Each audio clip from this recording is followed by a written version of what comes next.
When my son looked me in the eye and said, "You owe me this," I didn't realize he had already drained my retirement fund dry.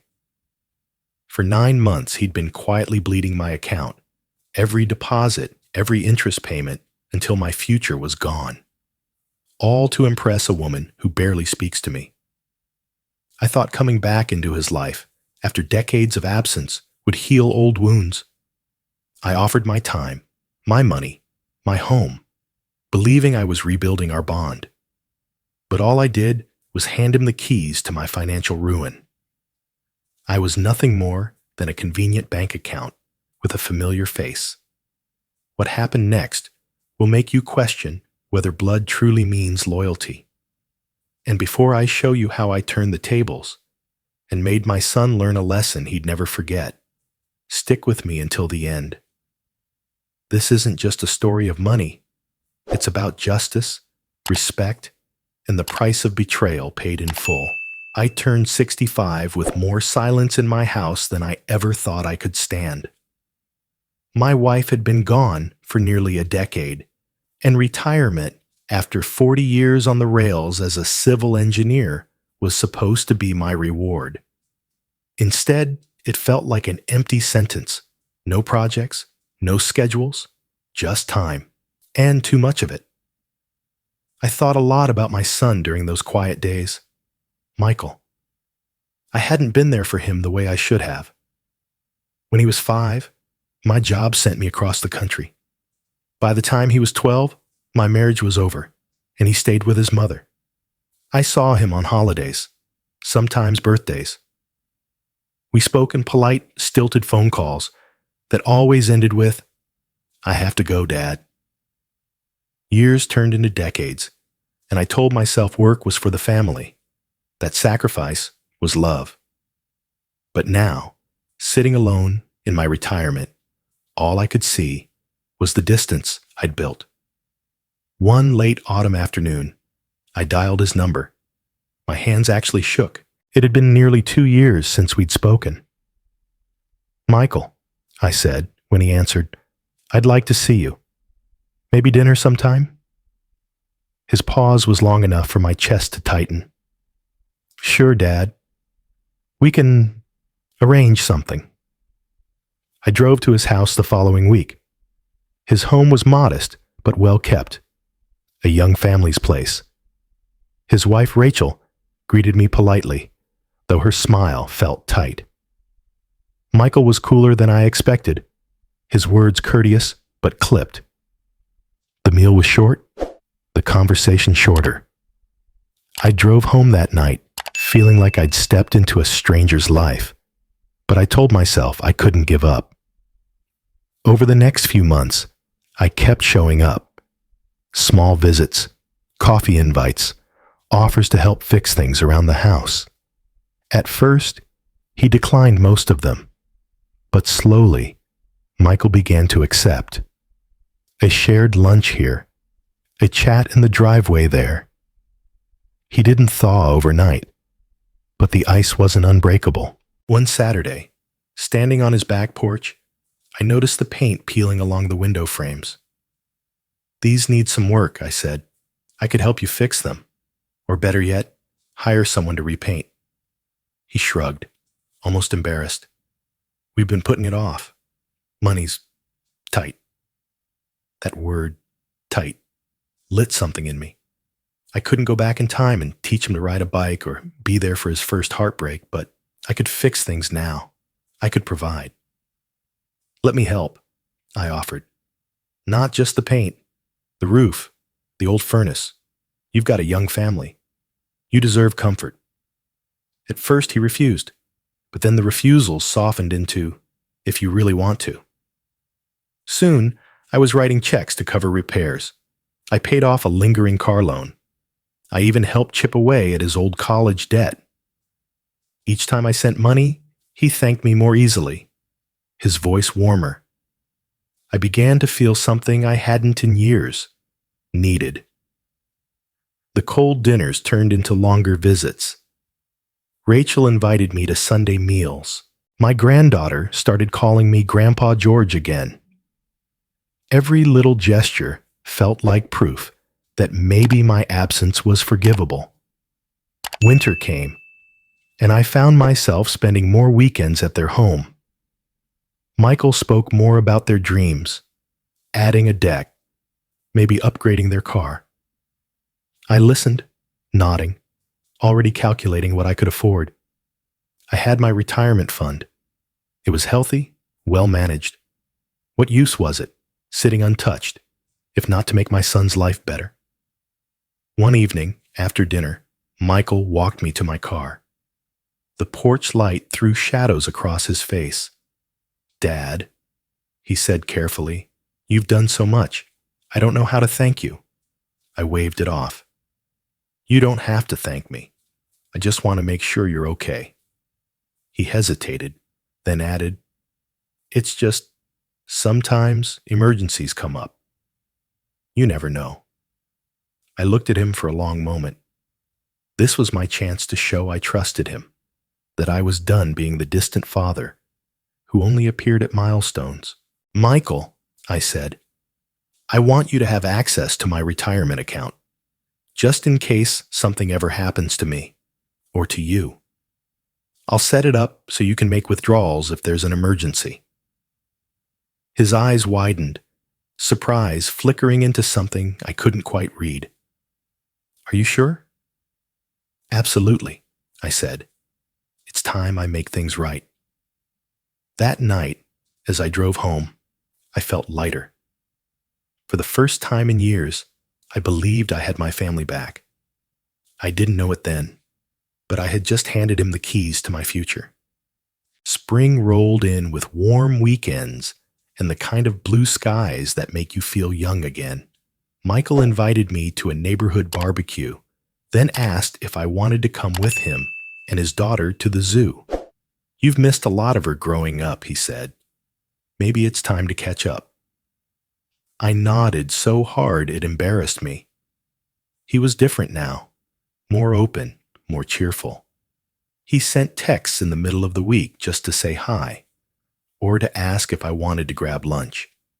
Sometimes, he called for advice on practical things, whether to refinance the house or which car seat was safest for the baby.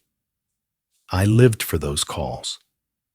One Saturday afternoon, Michael mentioned he was thinking of building a small pool in the backyard for the summer. "Just a plastic one, above ground. Something fun for Emily," he said. He rubbed the back of his neck like he was shy about it. "But they're pricey." "I'll pay for it," I said without thinking. "She deserves it. You all do." His eyes lit up with gratitude. A week later, I wrote the check. And it didn't stop there.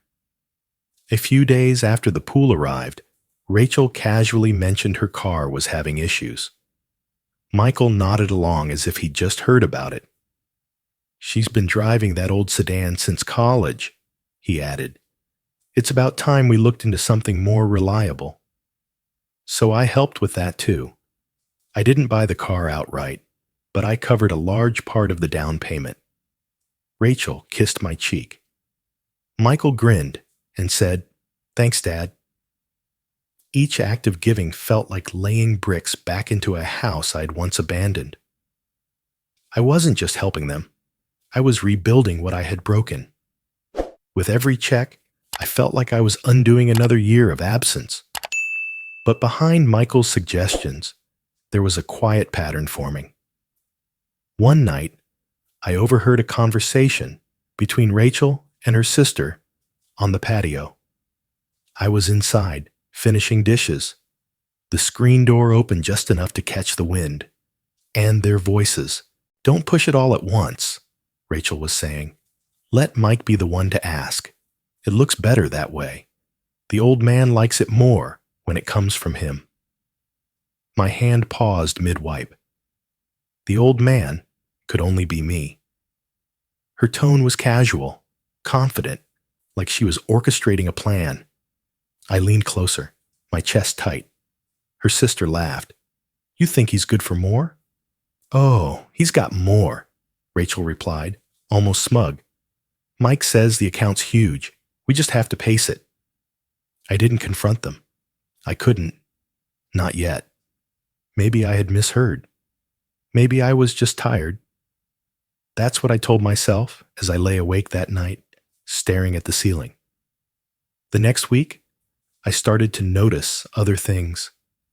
A neighbor mentioned Michael and Rachel were planning a trip to Hawaii. Must be nice, he said, sipping from a beer. Wish I could afford to fly first class too. First class? Michael's job hadn't changed.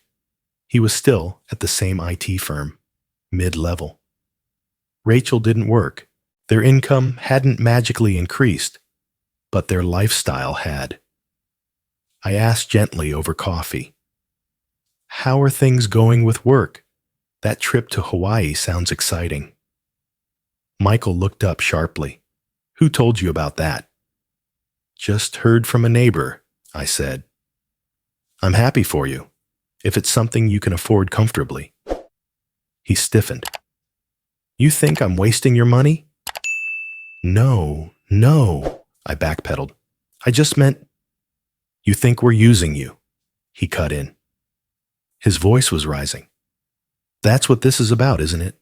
You've been keeping tabs, waiting to throw it back in my face." I sat in stunned silence. That wasn't what I meant at all.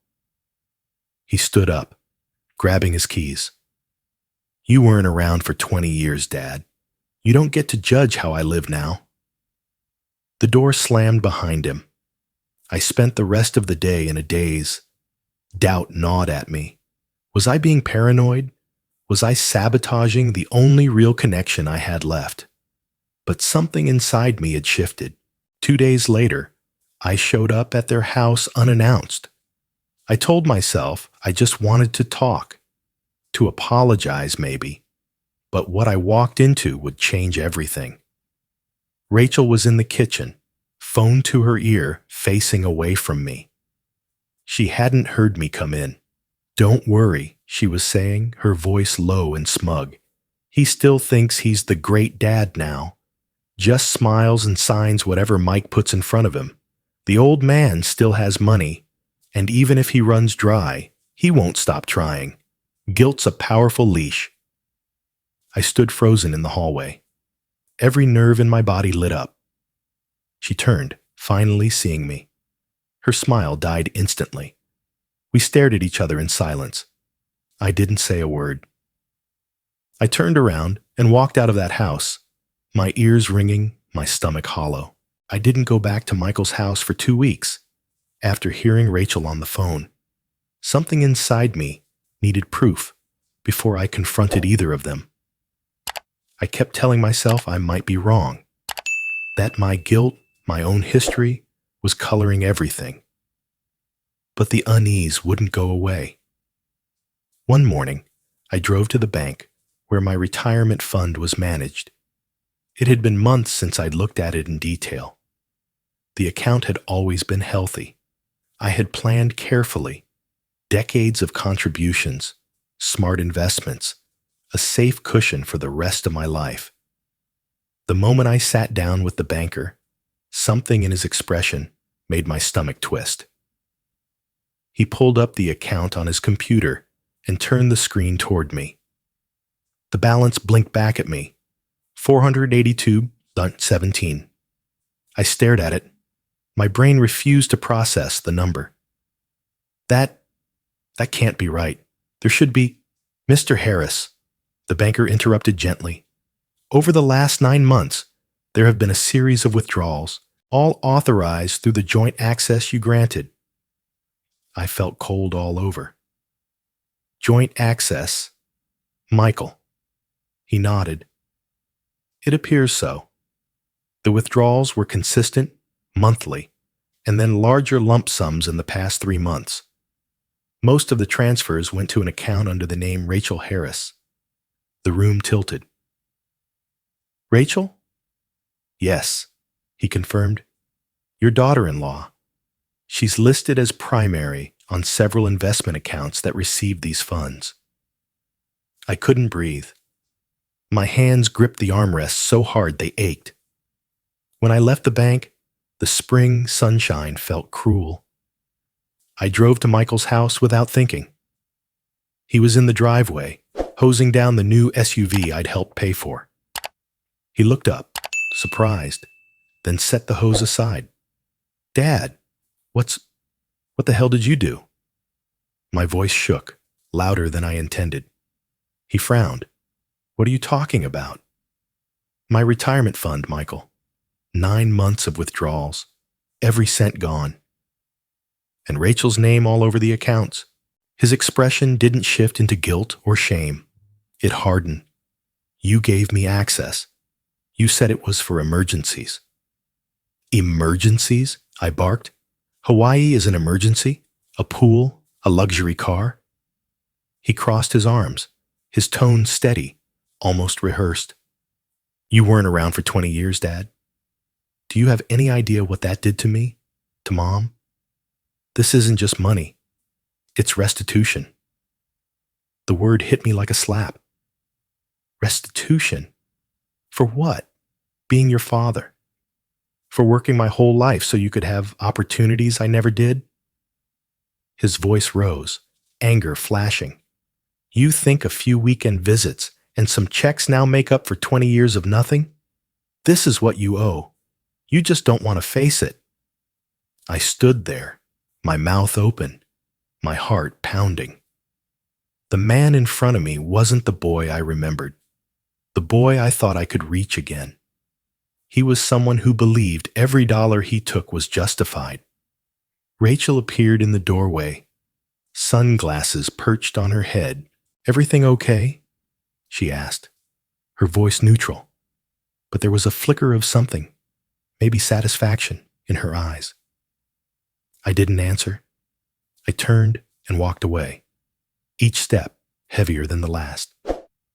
That night, my blood pressure spiked so high, I ended up in the ER. I remember lying on the hospital bed, the fluorescent lights buzzing overhead, a nurse's voice drifting in and out. No one came. Not Michael, not Rachel, not even a text. The second day in the hospital, an old friend from my rail days, Tom, walked in. His hair was grayer, his shoulders still broad. "Heard you were in here," he said, setting down a paper bag with a sandwich. "Figured you could use some real food." I tried to wave him off. "It's nothing." "Nothing?" He studied me. "I saw you at the retirement party, George. You had plans. You were going to fish, travel. Now you're in here with blood pressure through the roof. What happened?" I hesitated, then told him everything. The distance, the guilt, the money, the withdrawals. My voice cracked more than once. Tom listened without interrupting. When I finished, he leaned back in his chair. "You've been a good man, George. Maybe not a perfect father, but you didn't deserve this. You can't just lie down and take it. What am I supposed to do? He's my son." He leaned forward. "He's a man who stole from you. Family or not, that's wrong. You need to stand up, not for the money, but for yourself." That night, alone in my hospital room, I stared at the ceiling again. But this time, it wasn't with regret. It was with something sharper. For the first time in my life, the guilt didn't drown out the anger. When I was discharged 2 days later, I drove home and sat at my kitchen table with a yellow legal pad. I started writing down every check, every transfer, every promise. Dates, amounts, reasons. I wrote until my hand cramped. By the time the sun went down, I had pages of notes, a timeline of every betrayal. It wasn't just a list. It was a plan. For decades, I had been the man who let life happen to him, who believed that showing up late was better than not showing up at all. But sitting there, with the weight of my empty bank account and my so-called son's words still ringing in my ears, I felt something I hadn't in years. I felt resolve. Back home from the hospital, I didn't waste time. My kitchen table became a war room, covered in bank statements, legal pads, and a pot of coffee that grew cold too fast. I combed through every account I had ever opened: checking, savings, CDs, retirement. I pulled tax returns from the last 10 years, highlighted every transfer to Michael or Rachel. The withdrawals from my retirement account were worse than I had thought. They were careful, methodical, just under amounts that might have raised flags. It was theft dressed as legitimate access. The next morning, I called an attorney. I half expected him to laugh me out of his office when I explained my son had stolen hundreds of thousands from me. Instead, he listened quietly, jotting notes. "You can press charges," he said plainly. I hesitated. He's my son. He looked at me over his glasses. "Family doesn't excuse fraud. But if you don't want to take legal action, we can at least secure your remaining assets. Update your will, remove his access, protect what's left." I agreed. That day, we drafted a new will. Michael's name was removed from every line. I added a clause that he could not contest the estate without forfeiting any potential claim. It felt brutal, but necessary. Then I began cutting the lifelines. Every monthly transfer I had been sending to help cover expenses stopped. I sent polite but firm letters. "Due to changes in my financial situation, I can no longer provide support." I closed the shared credit card. I froze the joint checking account. And then, while combing through old files, I found something I had almost forgotten. Tucked in a dusty folder was a statement from a brokerage account I hadn't touched in years. I logged in out of curiosity, and my breath caught. The balance was just over $300,000. Michael had no idea it existed. I had opened it decades ago as part of a work stock purchase plan, then left it untouched. Over the years, the investments had quietly grown. For the first time in months, I smiled. This was my safety net, my second chance. With the attorney's help, I moved the account into a trust under my name only, locked behind protections Michael couldn't touch. That night, I slept better than I had in weeks. The next phase was harder. I went to the bank and formally revoked all powers of attorney. I canceled Michael's access to my accounts. I closed the debit cards tied to the joint accounts. Each signature felt like pulling another root out of the ground, freeing myself inch by inch. A week later, Michael called. His voice was sharp at first. "Dad, my card isn't working. Did the bank screw something up?" "No," I said evenly. "I closed the account." There was a pause. "Why would you do that?" "Because you've had enough from me," I replied. He tried to pivot, his voice softening. "Dad, listen. I know I screwed up, but we can work this out. We're family. Please." I took a deep breath. "Michael, I gave you every chance. You chose to take everything and call it restitution. I'm done." His voice cracked. "Please don't do this. I need your help." "You had my help," I said. "You chose to destroy it. Now I'm choosing to live." I hung up. That night, I sent a single email. It was short. "You had your chance. You chose destruction. I choose life. Goodbye." I stared at the screen for a long moment before hitting send. The silence that followed was deafening. My phone stopped buzzing. The house felt larger, emptier. For the first time in months, there was no one asking for money. No texts disguised as pleasantries. No sudden emergencies. It should have felt like freedom. And in a way, it did. But beneath the relief was a hollow space where my family used to be. It had been a month since I cut Michael off. The calls had stopped. The silence was eerie but steady. I thought maybe that was the end of it, just a quiet estrangement. But then Tom stopped by again, bringing sandwiches and a bottle of bourbon. "You ever think about telling people?" he asked. I frowned. "What do you mean?" He leaned back in his chair. "You know I still do some freelance work for the local paper. They run human interest stories, anonymous ones too. You wouldn't have to name him. But maybe other people could learn from it. About trust, family, money." I hesitated. "You mean publish what happened?" "Names omitted," Tom said. "But yeah, a man works his whole life, gets cleaned out by someone he trusts. It's a story people understand, and maybe it keeps someone else from falling for the same thing." Part of me recoiled at the thought of airing my family's disgrace, but another part of me, the part that had spent weeks in anger, knew this wasn't just about me anymore. A week later, the story ran: "Retiree loses life savings to trusted family member." The details were painfully close to home, but my name and Michael's weren't there. Still, in a town this size, people connect dots faster than you'd think. By the end of the week, the comments section was full of outrage. The words greed, betrayal, ungrateful child showed up again and again. In the grocery store, I overheard two women talking in the produce aisle. "Can you imagine? Your own kid," one said. "Disgusting," the other replied. "Some people don't deserve the parents they have." I didn't say a word.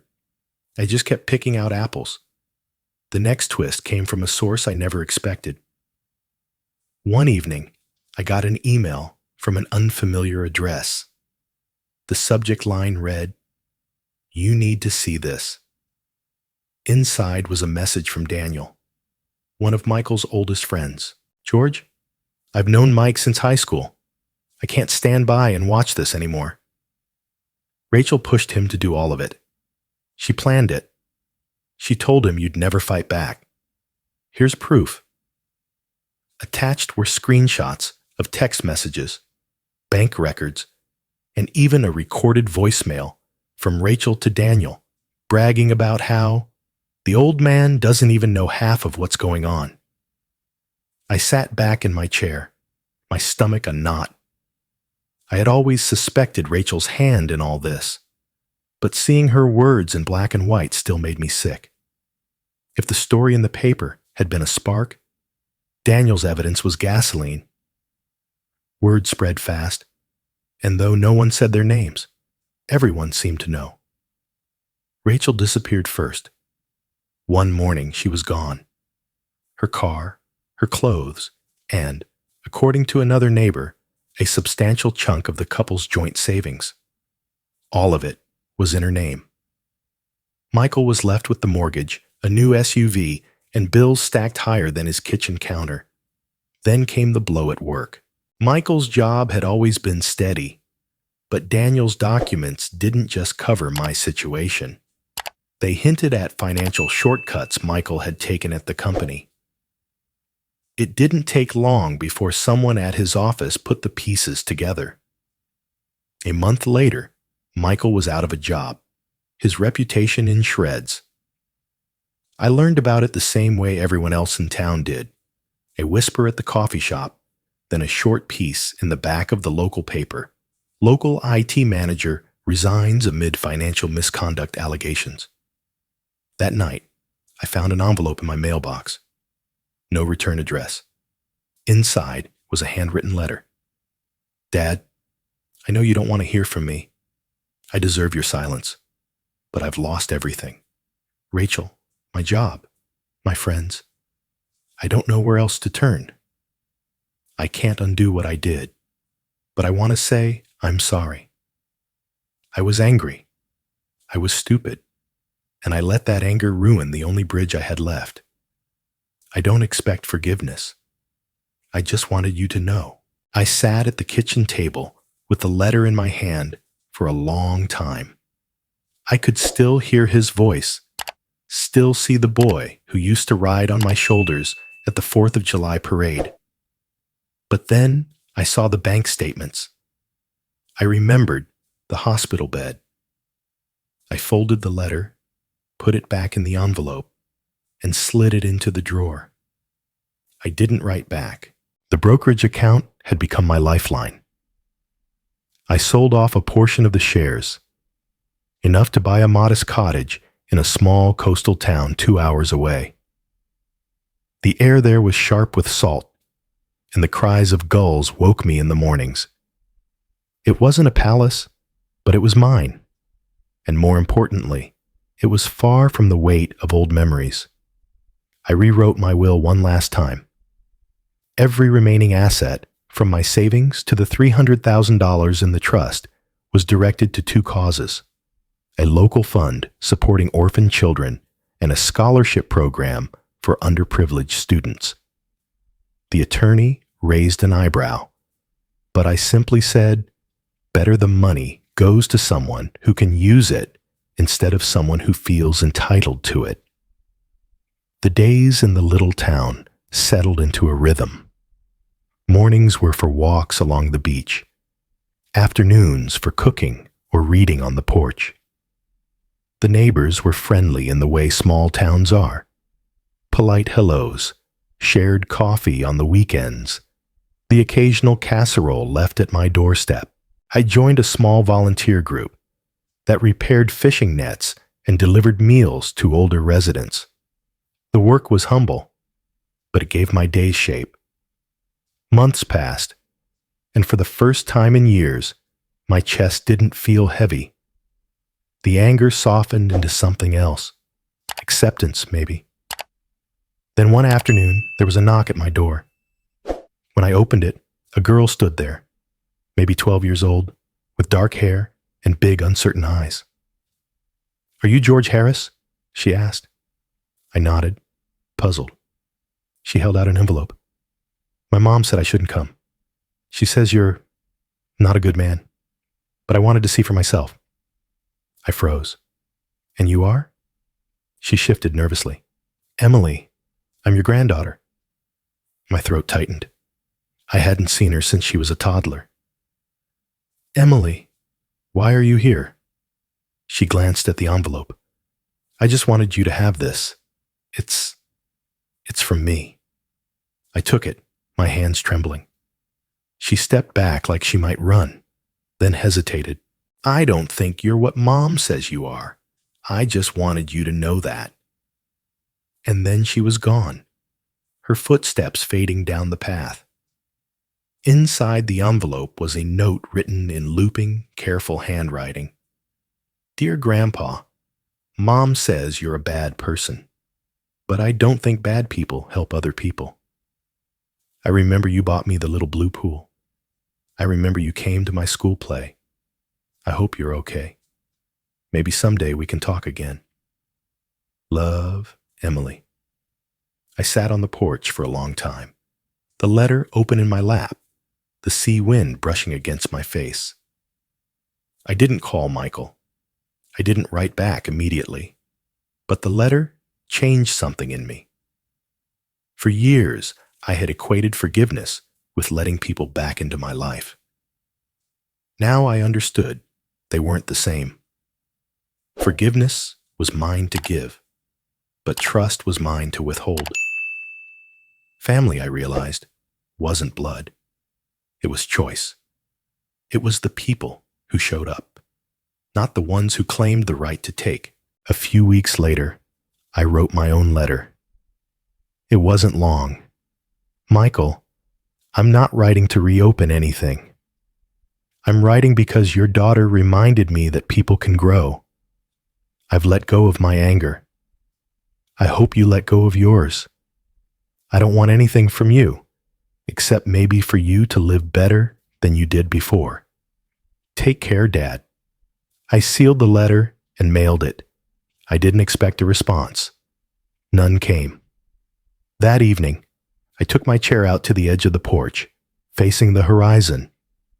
The sun was setting, spilling orange and gold across the water. The air was cool, the waves soft. For the first time in decades, I wasn't replaying old regrets or planning my next offense. I was just there, still, quiet, whole. I thought about all the years I had wasted trying to rewrite the past, about how much it had cost me, and how much I had finally reclaimed. As the last sliver of sun dipped below the horizon, I realized this was the first time in my life I felt truly at peace.